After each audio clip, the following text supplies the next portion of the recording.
Hello everyone, good morning. It's time to get started. We've been anticipating our guest speaker this morning for quite some time. We're excited that Mike is here and to share some good news about our mission work in Africa.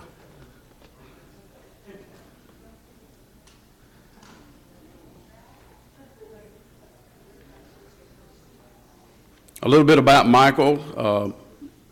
Mike Napier has served as a minister for churches in Illinois, Tennessee, New Jersey, Missouri, and Arkansas. He's also been active in camp work, radio evangelism, day school ministry, campaigns, gospel meetings, youth rallies, various evangelism training, missions, and Christian counseling. Mike and his wife, Diane, have two sons, Chad and Nathan. Chad is the youth minister for the Hot Springs Village Church of Christ in Hot Springs Village, Arkansas. He and his wife Janet have two children, Mark and Bailey. And yeah, amen. And then Nathan, his other son, is his wife Carrie. They also have two children, two sons, Caden and Jude. Since November 2001, Michael and Diane have worked with the Northside Church of Christ in Benton, Arkansas, where he serves as mission and education director and involvement minister. For the last 4 years at Northside's been overseeing the gospel chariot missions, and that's what we're going to hear from today. Mike and the Northside Church have been working with George Funk for the last 11 years, so he's going to present. I'll introduce Mike now. He's going to present the work there in Africa. Go ahead, Mike. Thank you, Steve. It's great to be here. I was here a few years ago, but I probably remember you better than you remember me. But it was a very good trip, and we're so grateful. And the first thing I want to say is George wanted me to say is thank you for your support. He appreciates it more than you know. And you're supporting a work that is a very unusual work among churches of Christ. It is a work that is about a country and not just, it's about a continent and not just a country. I'll get that right. We're going currently into 11 African countries. And so far, this is what God has been doing through the gospel and with the gospel chariot. These numbers are a little low now because it's been a few months since I made this. We've had over 12,000 baptisms on the chariots. We've distributed 3 million World Bible School courses or more, helped establish hundreds of congregations, given out hundreds of thousands of Bibles, and trained hundreds in short-term schools in Africa. And beyond that, every year, as these two big old trucks that we built go through these 11 countries, hundreds of thousands of people come under the sound of the gospel. Now, our responsibility is not to predict the results, it's to give them the opportunity to make a choice. And so, next slide, please, Steve. We have two trucks. The one in the back is the original truck. It's a little bigger, but if you looked at that road on the first slide, that was in Zambia. And those roads are tough, and so we learned how to build them a little tougher with the second truck. The first truck, we're getting ready to replace the body. A brother in Texas volunteered to help us do that, and so we'll take the body off, and it's had some damage to it, and we'll take that body, and we're going to take it, Steve, to Plattenburg Bay, where George now is, and he's established a congregation there. There's no classroom for the children, so we'll take that body and we'll turn it into classrooms for the children in Plattenburg Bay. And so we don't waste anything. George doesn't waste anything. Next, please.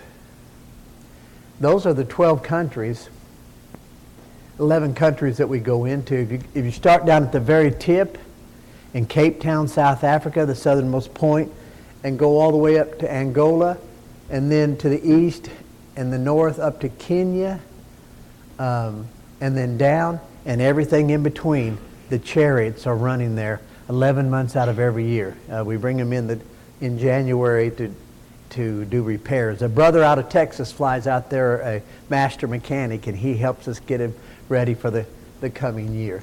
But one of the things we're really excited about, and we'll show a DVD from George in just a little bit, is that, Lord willing, we hope to build the third chariot for Northwest Africa.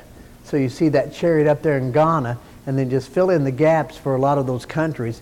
If we can build this third truck, you can see all the countries that it'll go into. And we really are getting very close to covering the continent of Africa. And that's, of course, our goal with the gospel. There's 1 billion people on the continent of Africa. And so we're chipping away at getting into those areas. Next, please. Now, this has nothing to do with anything, but I just like this tree. It's the oldest tree in Africa. And they say that it was around, it was in existence when Jesus walked the earth. And so I love that big tree. So I put it in there because I like to see it. Next. So a chariot comes in, and there we are. We got the big tent laying on the ground, and some of the people in that area are helping us wash it because it gets pretty grimy on those highways and byways throughout these countries in Africa. Next, please. Once we get the truck up, this is how it looks. I just returned from Malawi, and I'll talk more about that. Did any of you ever see the movie Field of Dreams, baseball movie? If you build it, they will come. Well, here's what we've learned. And I've been with a chariot at least 20 times in 20 different campaigns. If you put it up, they will come. And the chariot will hold 300 comfortably. We carry chairs for about 300 people. But you can see there was way more than 300. In Malawi one night, there was 600 and some that showed up under the tent to hear the good news. Next, please. And that's just another showing what it looks like under the tent. Next, please. Now, I need to explain, in case you've never seen this, our chariot is divided, of course, into thirds. First part's where the driver is, and then there's a little storage area where we keep the tents and the Bibles and the correspondence courses. The next area, then, there is a built-in baptistry. And if you've been on very many mission trips, you know how spectacular it is to have that there, right there with you. And then in the very back, there's room for 4 national preachers to sleep in the little kitchenette and as they travel with the chariot throughout their countries. And then we hook this big tent, and we do a lot of work with the children. Next slide, please. Because half of the population of Africa is 16 years of age or younger. And although you'll look at some of these and think they're very young, often they are a lot older than you think they are. They may look 10 and they may well be 13 or 14 or 15. Sometimes we don't put the tent down because we're just passing through. We have a couple of World Bible School contacts there, or somebody's asked us, or the churches in that area have asked us to go to a particular area. So we just put down the side of the truck and put out the chairs and just preach and hand out Bible correspondence courses and give them an opportunity to hear the good news. And as courses come in from there, we'll know that's an area where we need to go and have a campaign. Next. Sometimes they come in the rain. Not as many, but there they sit. Next. Here again, just out in a rural area, going to the highways and the byways, compelling them to come in. Next, please. In Africa, in Namibia, it's kind of this way, but not quite. In Namibia, when I was there in June, the women sat on the right-hand side and the men sat on the left-hand side. And the children sat on the ground. And so I asked them if they were some kind of Bible thing they were trying to reflect, and because we needed to talk a little bit. They said, no, it's just how our culture chooses to do it. And so, but they'll sit there. They don't like sermonettes. I can promise you. They want to hear a full-length sermon. Next, please. And sometimes what we'll do, this is a group I led into Namibia, and during the day we'll set up the tent and we'll have Bible studies. And so the team just studies all day long, and they come under the tent and we set up appointments. And this was in Namibia. There was no congregations in Namibia, as far as we know, among the Lord's church in Namibia when George first took the chariot into there. Now there's 5 or 6, and they're doing quite well. It's a new area, so it's hard, but we're growing. As a result of this campaign, there's now a congregation in an area called the Wanaheda Church of Christ. That's a combination, Wanaheda, of 3 different tribes. And so that's what they call that little area, Wanaheda. And we have a short-term school there where we'll bring in people from throughout Namibia and give them 20 weeks of intensive training, send them up as vocational missionaries. Next. And that's the church building. The Northside Church where I'm at, we purchased that for them. And it's a house, and we turned it into a church building. It's right across the street from the high school, so it's really cool, the relationship we can have there with the high school. Next. This is in Malawi, and these are some of those that responded to the gospel of Christ. It was my privilege to be preaching that day when 16 responded to become Christians. So that shows that. Next. There's an evening service. It's one of the most touching things you'll see. You'll be out in the middle of nowhere in Africa, and you look on the hills, and here come the children. Because during the day, sometimes we'll show Bible cartoons for the children. And what a joy it is to introduce some of them to Jesus for the very first time and to see how they respond. And they'll come and they'll stay all day long. Now this is Africa, remember. And they'll come and they've walked miles and miles. They see that big red tent. They don't know what they're walking to, but they come. And then they'll stay all night. And if we go to 10 or 11 o'clock, they'll stay to 10, 11 o'clock along with the adults. And then when we leave, you see them walking out through the darkness back home. It's Africa's receptive to the gospel message. Next, please. In Malawi, I probably saw at least 100,000 bicycles. That's how they get around. Now, the men ride the bicycles. Unfortunately, the ladies do all the walking, and they'll carry these things on their head that are just incredible. You say, how in the world can they do that? But they'll ride their bicycles there. Next. That's Rhea Funk. That's George's wife, and she was on a campaign, and during the day they were doing a little vacation Bible school for the children in that area. Rhea is recovering from breast cancer and just had finished her radiation treatment. So please keep her in prayer because she's incredibly important to this work. But she, as you can see, we're working with the children. Next, please. That's one of our elders from Northside. He hates this picture. I can show it because he's not here. But this is in an area called Venda, and during the day we had done something with the children, teaching them about Jesus the King. And so that's Doug. He's a sweetheart. One of the things about Gospel Chariot, we are the overseeing congregation. And one of our elders will go over there every year to experience a different part of the work so that they can really be shepherds over it. Next, please. Here again, I'm just showing you what happens with the chariot. Next, please.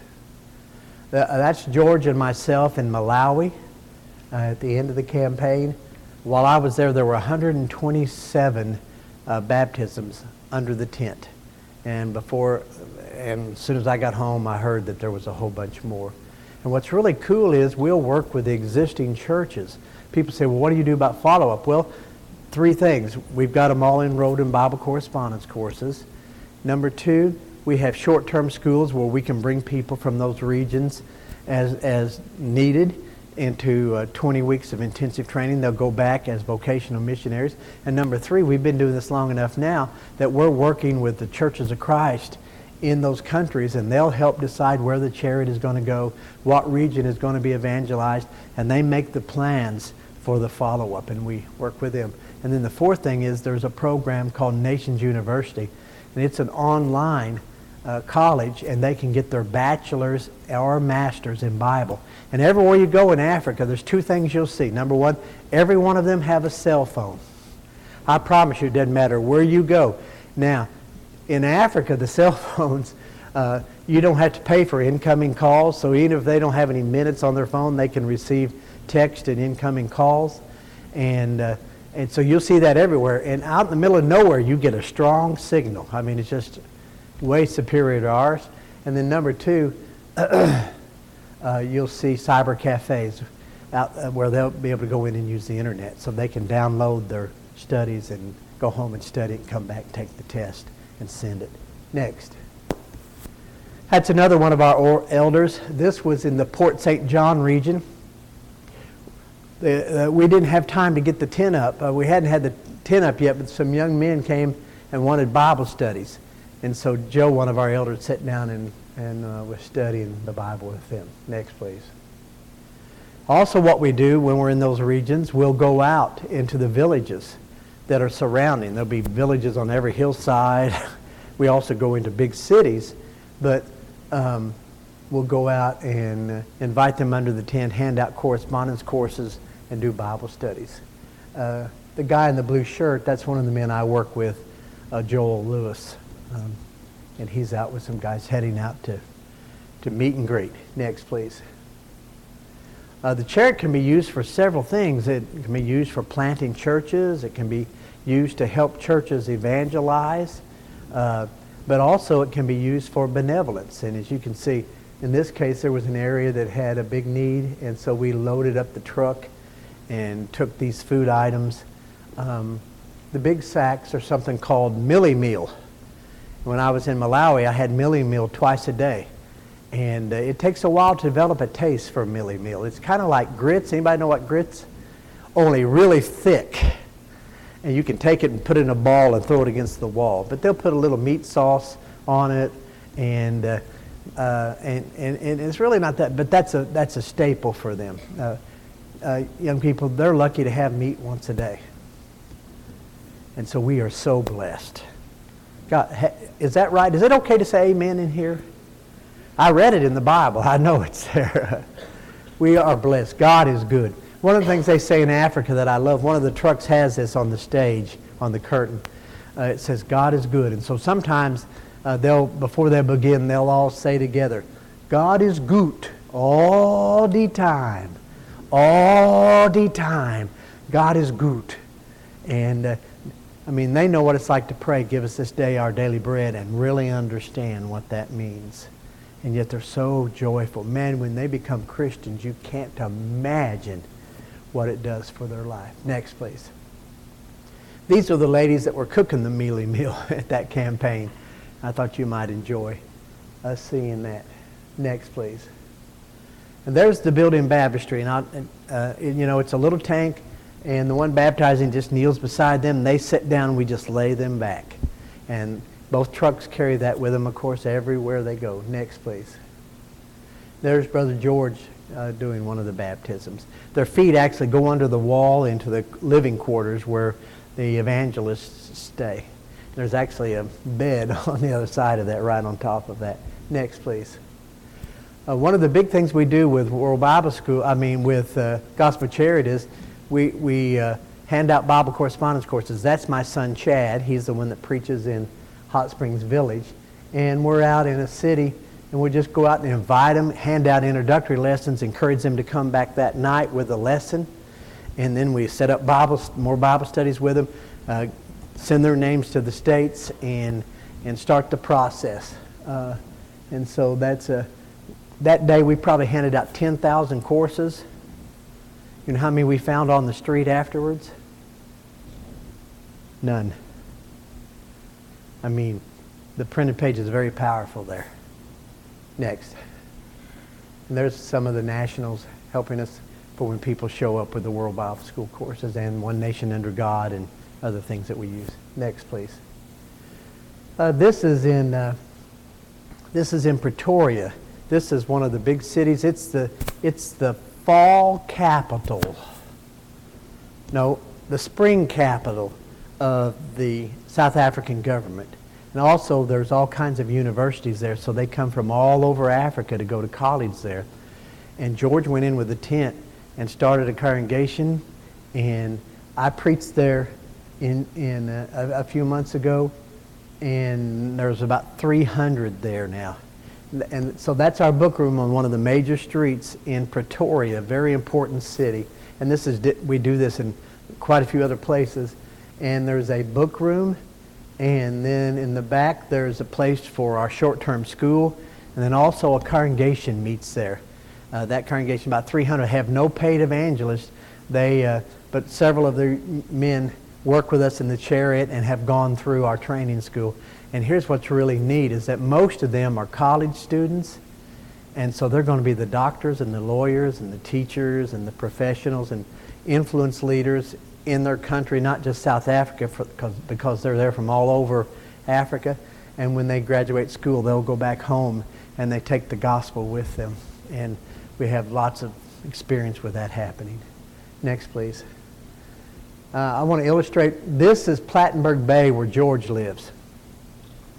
Now, he lived in Johannesburg, and not that the work's done there, but we have a lot of congregations. We've got a downtown congregation. Lots of congregations have been planted there. And so George looked at a map and found a region where there were several hundred kilometers where there were no churches of Christ. And so he moved his family there. It's a little safer for Rhea because he's gone so much, and she's at home handling the administration stuff.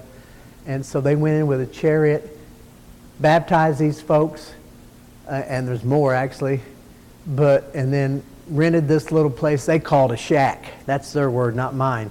And it really was. When it rained, it was like a flood coming through. So eventually, they had to do something else, but the church kept growing and growing and growing. And also, they were evangelizing up and down the east coast of that area. And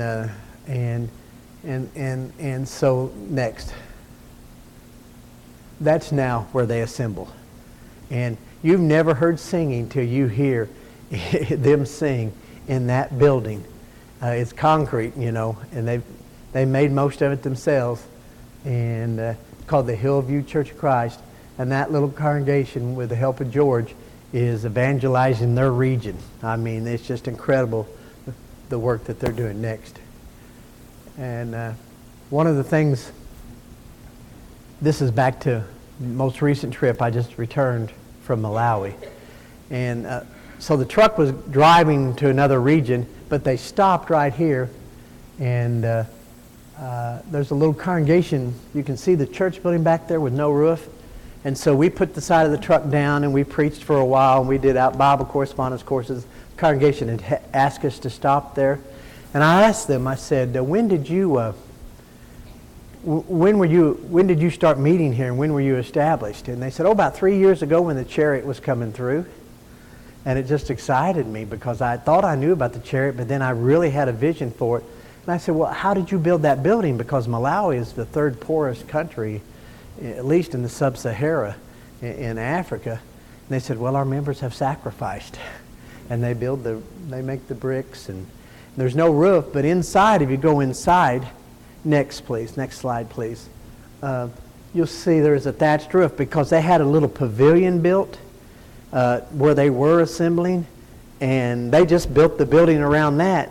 So until they can afford a roof, which is underway actually, they have the little thatched roof over them.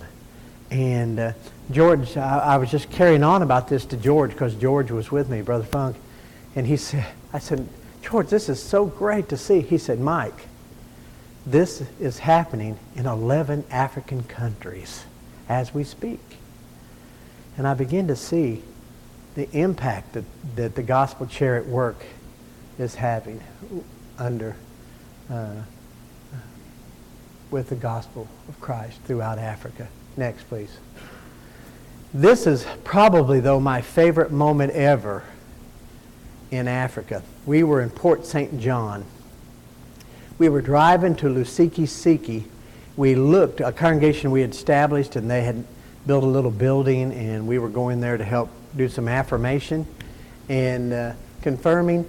And we saw a high school kind of up in the hills or mountains. And so we went in and asked them, can we come in and hand out World Bible School courses and Bibles? And somebody had donated erasers. And so we said, we have a lot of erasers. And so the principal said, sure. So we figured, we would, meet them after our class or something, or they would take all the stuff and hand it out. Because we've learned, you convert the teachers, you convert the influence leaders there. And so we were going to give Bibles to the teachers and ask them to distribute the other stuff to the children. And so instead, he went around from classroom to classroom and had them bring their chairs out, set them in this big open courtyard, looked at George and myself and said, now preach to us. And we did. And then, some of them came onto the tent, and there were some conversions as a result of it, and just down the road. And then they sang a song for me. And I don't know what they sang because I didn't understand. Although they spoke English, they sang it in their national language, their tribal language, and it was heavenly. And I'll never forget that moment. And how long ago has it been since, the governor of Texas, not trying to be political, please, I'm not a political person, is getting in trouble for getting people together to pray. And they're letting George and I preach to these high schoolers, hand out Bibles and correspondence courses. And Africa is receptive, brothers. Sisters, Africa is receptive. And the time has come.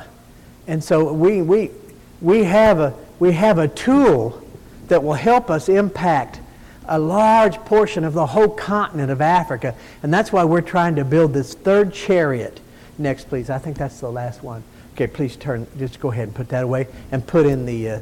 I have a DVD from George, and he's going to talk about the next stage of what we're trying to do so that we can go up the west coast of Africa up to the north.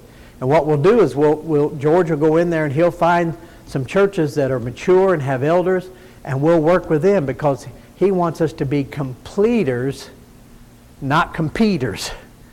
And so the chariot then, in summary, number one, we do big city evangelism with our book rooms and our short-term schools. We do short-term school training to help train nationals, young men and young ladies. Okay, let's go ahead. Okay, go back to the front if you can. Yeah, I know. I think I did something silly. Okay, let me try it here. Let's just take it out and put it back in there. Sorry, folks, I'm not Mr. High Tech. I may have set this up wrong. What's scary is I'm the one with the most technological knowledge at our congregation among all the staff.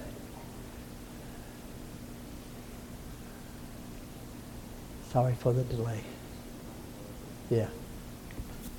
Namibia, South Africa, Okay. Swaziland, and Lesotho. And to date, we have baptized. There we go. It'll start now. Hi there, I hope this finds you doing well. It's me, George Buck from South Africa.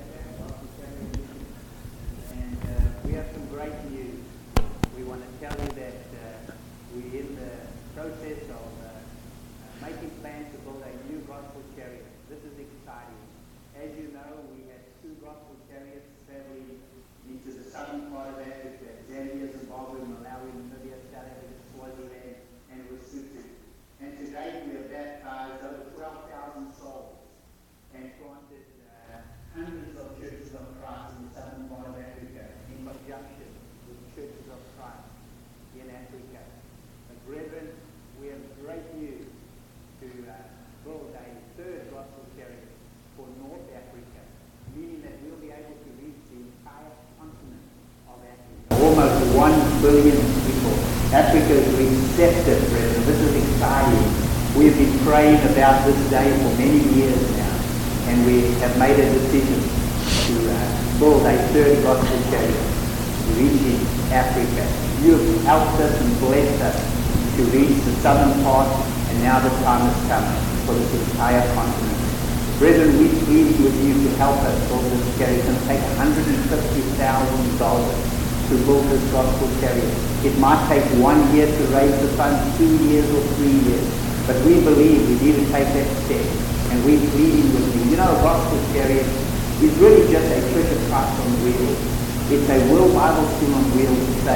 It's a vehicle that travels into different countries having gospel meetings. And as it comes into a village, a town, a city, people will come over, and it's divided into three. The middle section will open out, and as the middle section opens out, it's got a baptistry full of the water. It's got a 300-seater tent. It's got chairs. It's got a sleeping quarters for the evangelist, a little kitchenette, and every day there's gospel meeting after gospel meeting. And a gospel chariot can be used for different reasons. It can be used for gospel teaching and saving the lost. But it can also be used for church planting. And this is what happens a lot in Africa. They love planting churches of Christ. And there's many cities and villages and towns where there are no churches of Christ. And before we get there, they'll plan as the brethren in Africa.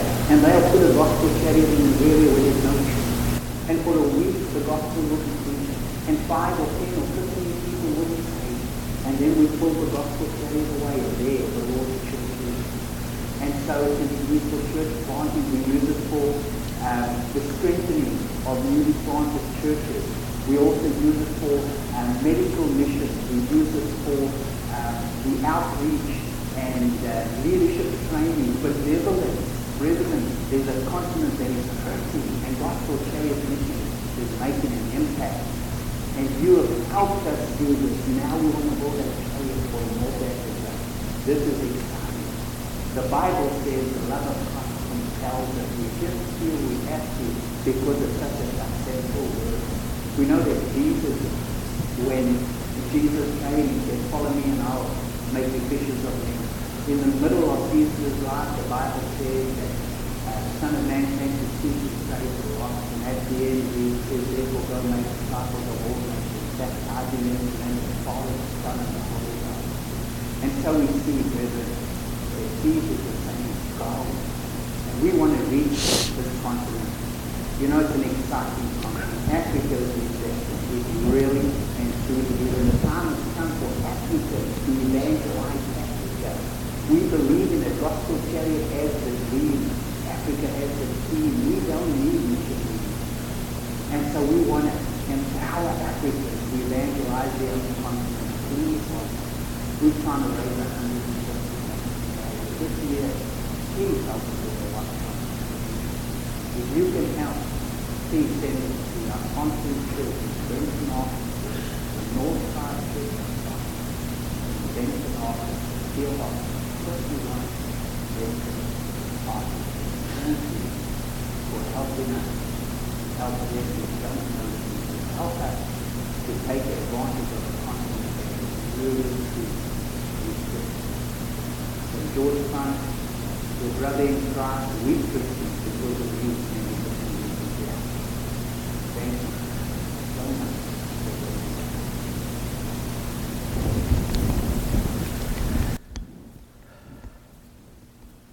We can go ahead and turn everything off. I believe in this work. I don't have to be doing this. I believe in it. And I've never been a part of something that every year God was working with and enabling hundreds of thousands of people to hear the gospel under the tent or through the correspondence courses. And every year, nearly every year, 1,000 or more being baptized. When we talk about 1,000, we're talking about those who are baptized under the chariot, not those who are baptized out in those congregations that we've established. God gets all the glory, because without Him we're nothing. But we give you and brethren and sisters like you the appreciation and the thanks. And we're asking, please continue, Brother Steve, what you're doing. If there can be a one-time, if somebody individually could help us get this third chariot up and running, and it will impact hundreds of thousands of people with the gospel.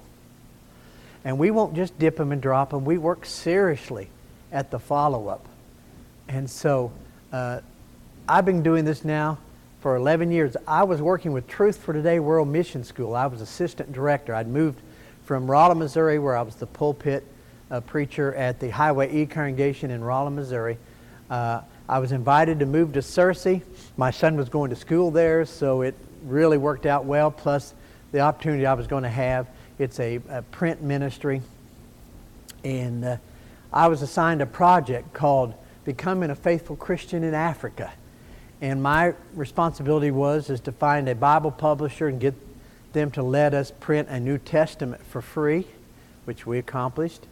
And then to have chapters from things we'd written, from other things, and do questions at the end, and do charts and Bible study aids, and do a marked study through the New Testament and then make it available for missionaries in Africa. But I was having trouble finding any missionaries to receive it because it's very difficult to get stuff through customs. We still print Bibles and things, but now we print them in country. I mean, it's a really big part of what we do. And so somebody, a man I knew, I met him actually in Antigua. He used to be a missionary there. Now he was in South Africa doing a school of sorts.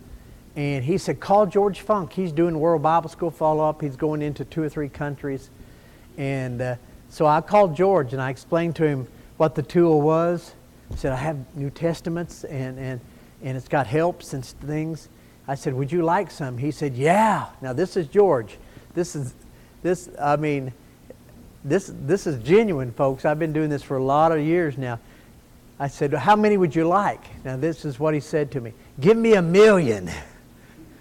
I said, I printed 150,000. I'll give you 50,000. He said, well, how are you going to get them here? I said, well, with one of those big containers. He said, can I have the container? And I said, why? I'm just renting it. He said, well, because I plant churches and I just planted one and they don't have a place to meet. And I'll turn it into a church building for them. And he did. And so when I moved back into full-time local work, I brought my respect for the work in Africa. I'd been over there several times to the congregation. And so we've been working with George for a long time, and we've seen it. And this is real. It's the real thing. And I appreciate and love all the good works that are being done throughout Africa and throughout the world.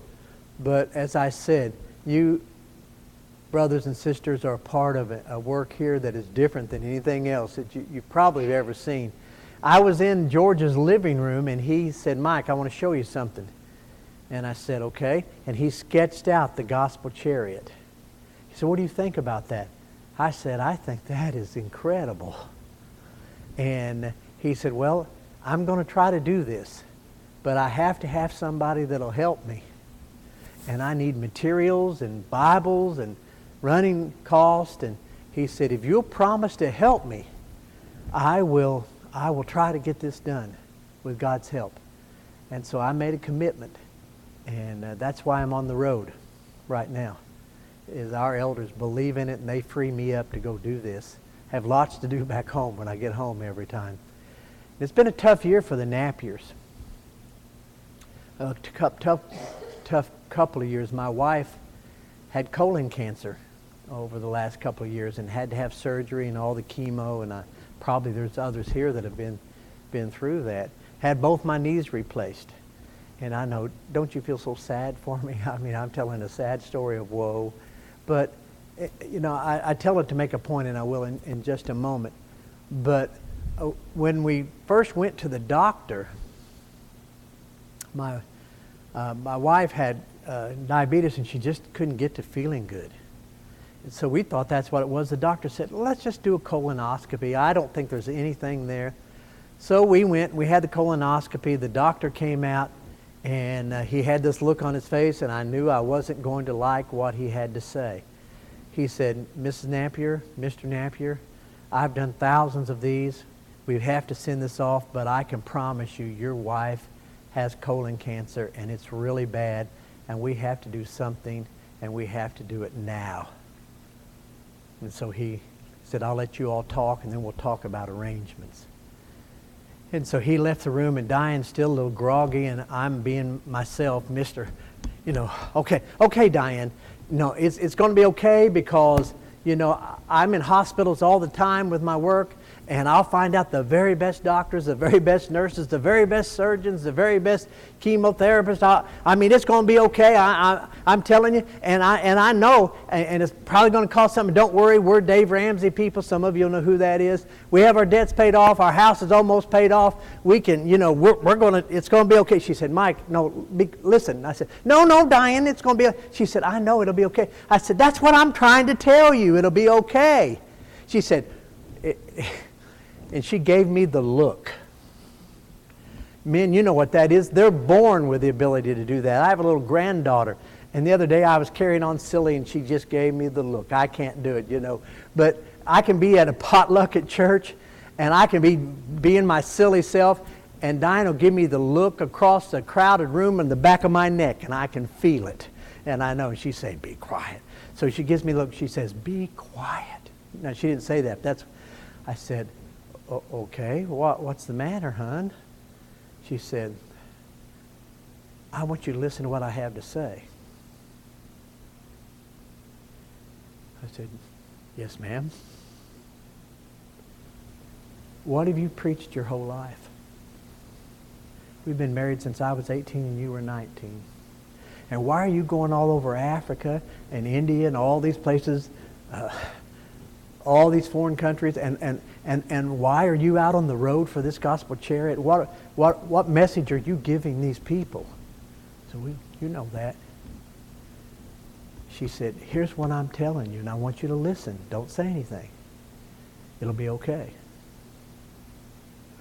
No, you're not hearing me. Whether they can treat this or whether they can't,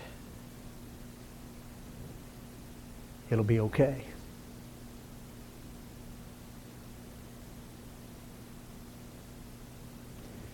We're in a hurting world. In this city, there's places, there's people that are like David in that dark, damp cave of Adullam, that look on their left and they say, behold, no man cares for my soul. They don't know how they're going to make it. There's children that the only time they ever hear the name of God is in vain. There's broken homes. And they need to know that in Christ, it'll be okay. In the great continent of Africa, they're hurting. And we have a message, a story that they will respond to. We just need help getting the story to them. And we're able to say to a country where 40 to 50% of the population has the HIV virus. Tuberculosis is running wild. Starvation is common. Where if they had money for a doctor, they couldn't get to him because they lived too far away. Where literally every day is a struggle for survival. People say, well, why are they so much more receptive? I've just explained it to you. And now's the time to get them the good news. And the gospel, folks, really is good news. Thank you for what you're doing in this community. Thank you for what you're doing in helping the chariot through 11 countries on our way to 17 or 18 countries, Lord willing, to tell them the good news. We are unapologetically an evangelistic work. We pull our chariot up to hospitals that our brethren run, and we go to orphans' homes and all kinds of good, and we're for all of that. But our role is to tell the good news. And Africa will respond. Please help us. And if you're here and you're having struggles, and I suspect you are, I think you could send out 25 postcards randomly into your community and say, praying for you in your time of struggle, and most of them would say, wow, that's great, wonder how they knew. Everybody's got struggles. This is a wonderful world, but we are removed from the tree of life. Right?